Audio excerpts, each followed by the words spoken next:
একটা ইচ্ছা আছে আপনার, যদি আমরা সেই সুযোগ পাই আমি, তাহলে ঠাকুরগাঁকে প্রথম যেটা আপনার আমার কাজ হবে এখানকার আপনার যে ছেলেদের যে কর্মসংস্থান অভাব সেটাকে কম যতটা সংখ্যক সম্ভব কমিয়ে নিয়ে আসা এবং তাদের জন্য কর্মসৃষ্টি করা।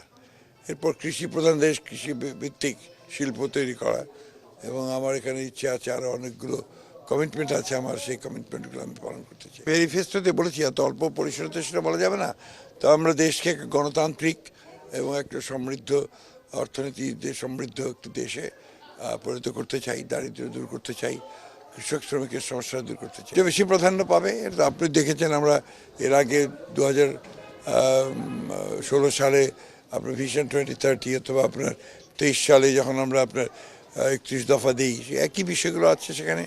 জনগণকে আপনার সমস্ত সমস্যাগুলো, রাষ্ট্রকে রূপান্তর করা, রাষ্ট্রকে মেরামত করা, অর্থনীতিকে সচল করা, এগুলো তো আমাদের প্রস্তাবের মধ্যেই আছে। এটা আমি ঘোষণা উৎসর্গ করতে আমার ঠাকুরগাঁর জনগণকে।